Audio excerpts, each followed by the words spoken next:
welcome back to the Next Best Bet, episode 85. We are recording this on Sunday night as the Braves and Dodgers face off in Game 7 of the NLCS. Currently, the Braves are up 3-2 in the bottom of the fourth inning. We'll throw out some more updates while we record. A rough weekend for me, Brett, as hindsight with Higgins, I went 1-6. You did a little bit better, though. Ooh, yeah.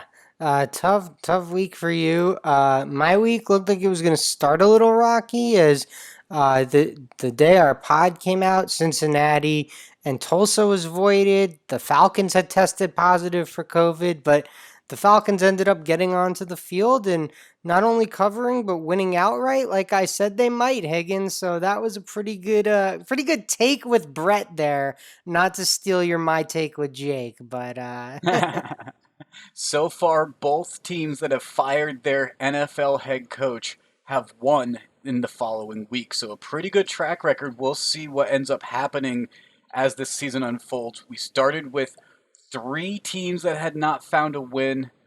2 teams did, the Giants and the Falcons. So now your Jets are sitting in prime spot for that number 1 pick, Brett. hey, don't fire our coach. Keep him in there. Ride this thing to 0-16, and we'll have a new foundation for the franchise next year. I think that's what you.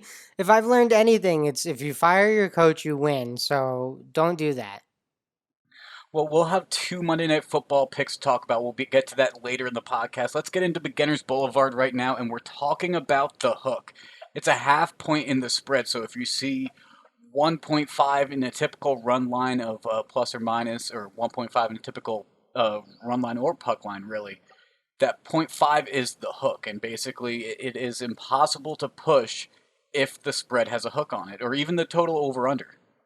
Yeah, it's impossible to get half a goal. Good point. That is great. And it, again, sportsbooks use it so that they decrease the amount of exposure on any given bet because theoretically you're generating 50% of the bets on one side, 50% on the other, and there's a little bit of juice, and the book takes the juice and pays out the winnings and takes all the losing. So they're really just making money on every single game on the board, Higgins, because the goal is to generate 50% of the bets on both sides.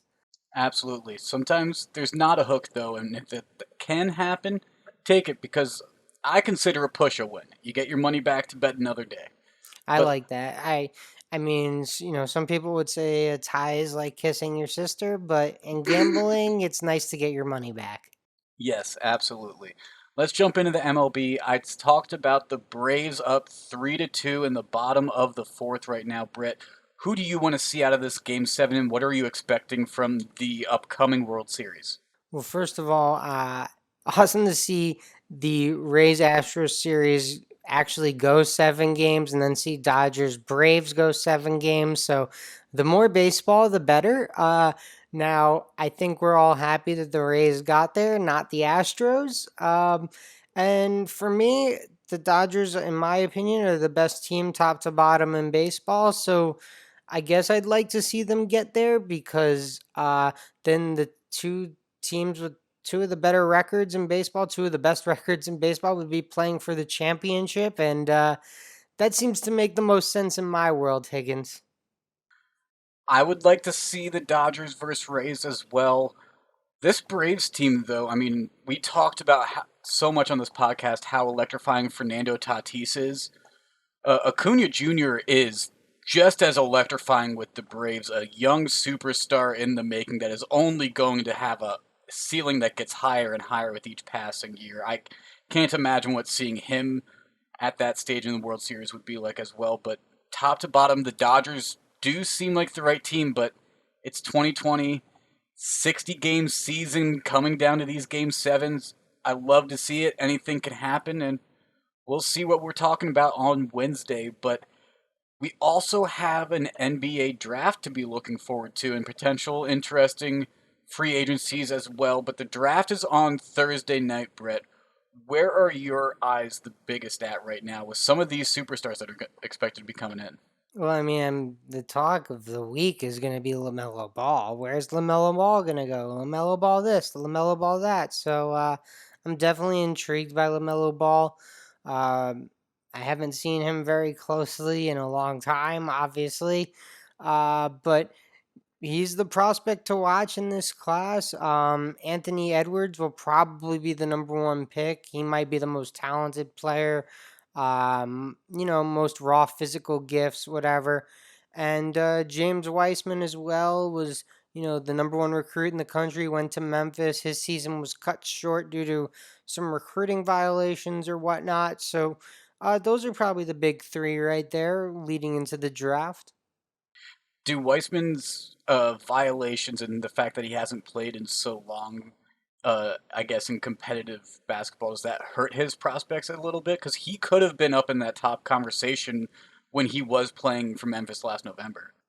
Mm, I mean, good news for James Wiseman is every basketball game he plays in going forward will probably be for money. So he won't really have to worry about that too much. One player that you and I have talked a lot about because Dayton was a pretty interesting team to bet on uh, last January into February before basketball got cut short. Obi Toppin on that Dayton team was electrifying. And you laid out a few draft position over unders. I think the over under of Obi Toppin at 4.5 is sitting pretty well. I'm leaning on the under right now. I think we're going to wait a little bit until I place that bet. I'll probably have something up for that on Wednesday. But what do you like about Obi's transition into the professional level? I mean, first of all, you hit the nail on the head. He was amazing this past year in college basketball. He's going to be probably a combo forward. He's a little bit small to play the four in the NBA, but he's probably honestly thick enough to play the four. Like, he's built, physical for the physical game of the NBA. So I think he'll be okay. It might take him a little bit to adjust because he was not playing an ACC schedule or an SEC schedule or something like that. So maybe there is a little more adjustment, but to the same time, John Morant didn't have a problem with that. So each player is a little bit different. I think Obi Toppin really gets hurt the most out of any player by not having March Madness. I Hmm. think sometimes those March Madness moments leading into the June draft really stick with you. And, he most likely would have had a great game or two in March that everyone would have seen. What do you think draft rooms are going to be like this year because of that interesting not having March Madness and how long delayed the draft's going to be? Is it almost going to be like the very like sometimes if you have so long to work on a project, you overanalyze it and you think too much on it. Do you think there's a little bit of that, and that's why we're seeing such wide discrepancies in mock drafts and everyone's big boards? Yeah, I honestly have no idea what to expect. I don't think, I mean, each team's going to be so different, right? No, there's no manual for this. So I think to your point, there's a lot of uncertainty, but teams are going to do the best they can. And the good news is people were watching basketball when it was going on. So, the scouts were out there when they could be out there. And then when the games kind of all got cut back and everyone got sent home, like that was kind of the end of it. But they weren't playing games without scouts there or things like that. So everyone's seen their body of work. And, hopefully all these prospects have been, continuing to work. Obviously, I expect they have, but you never know everyone's situation. So hopefully they've all been in the gym working on their game and everyone's been getting better and they'll be even better than when they were last seen. And then just lastly, before we get out of NBA, I mentioned the Obi Top and over under. Are there any of these draft props that you listed out that have your eye so far on Sunday? A number of international players to be drafted in the top 10.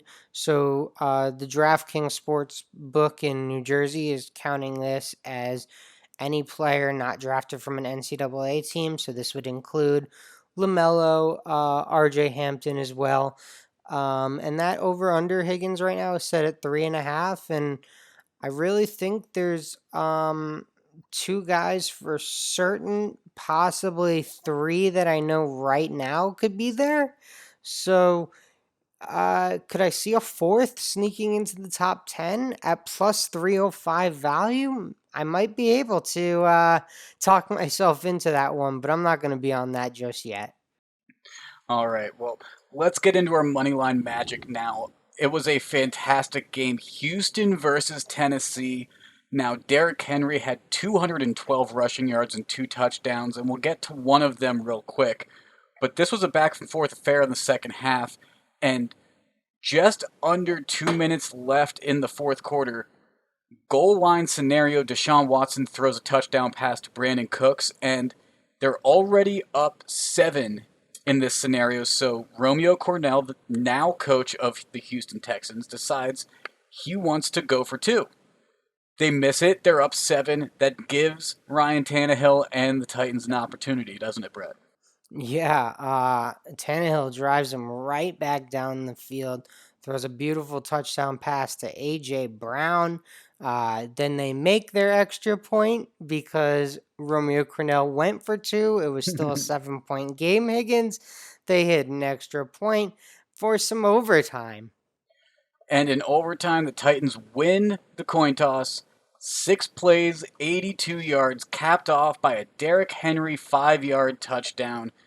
It was a short touchdown, not like his 94 yarder that he had at the beginning of the fourth quarter, but the Titans win 42 to 36 in a barn burner affair. This was just a slaughtering. I mean, AJ Brown had two touchdowns, Derrick Henry had two touchdowns, Deshaun Watson had a great game, just back and forth the entire way. Yeah, no, it was a lot of fun, and you saw the coin toss in overtime. The second the Texans lost it, Deshaun Watson threw his hands up. He knew it was. He didn't know it was over, but he felt it because neither offense was being stopped very much in this one. So it didn't feel like this one was gonna get stopped at a field goal on the first drive, and it was not. Derrick Henry took it to the house. Absolutely. Very, very good game. Lots of big points for lots of fantasy guys, including my guy AJ Brown, had a fantastic game. And before we move into our NFL, Brett, our quick ad for this local podcast. This episode is presented by Wild CBD. Wild produces the best tasting edibles on the market using real fruit and all natural flavoring.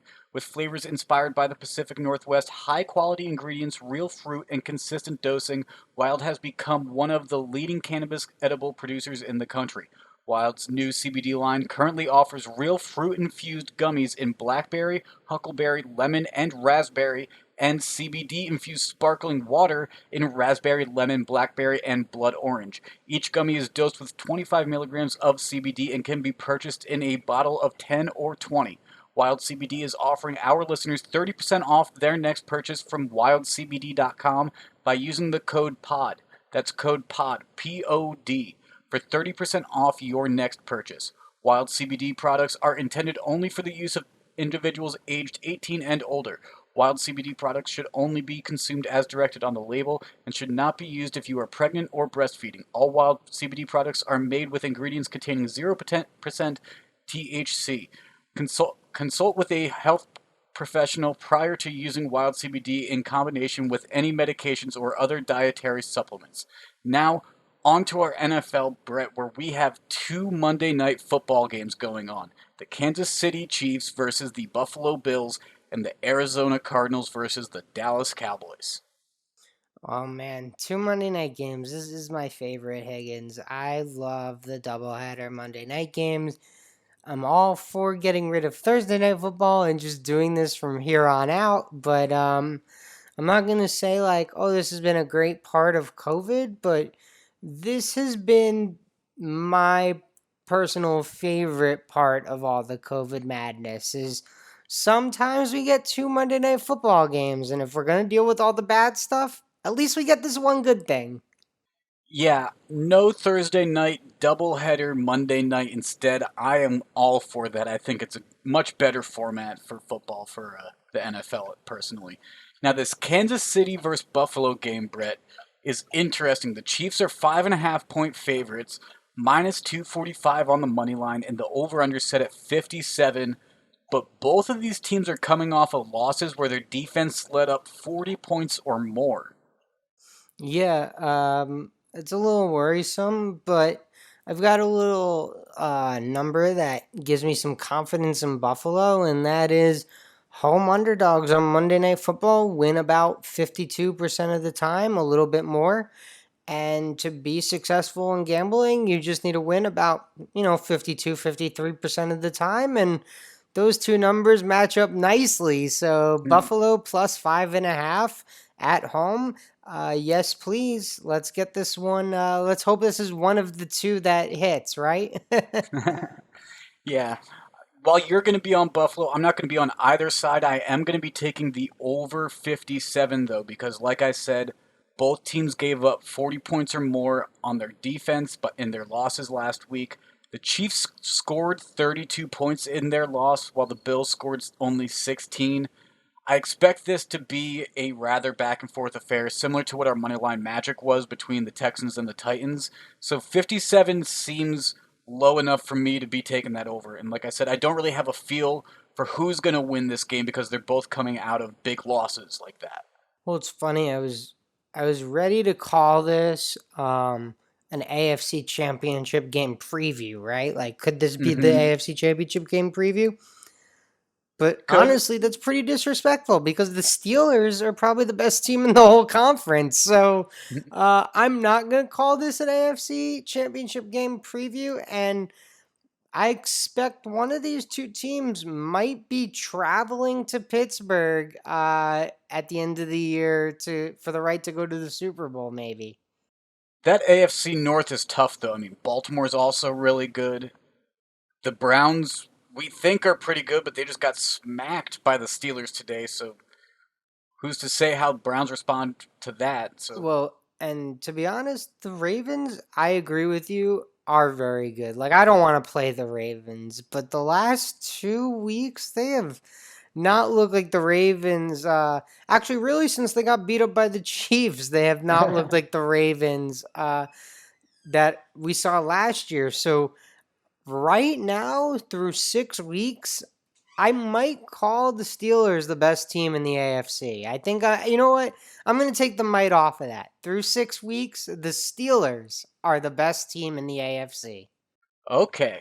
Okay, that's some big talk. That is some big talk. We'll see how Well, that it's goes. make a statement, right? You don't. No one wants to hear maybe, Oh, kinda. absolutely. Make a statement. Absolutely. And I'm about to make a statement right here as we move on to talk about the Arizona Dallas game.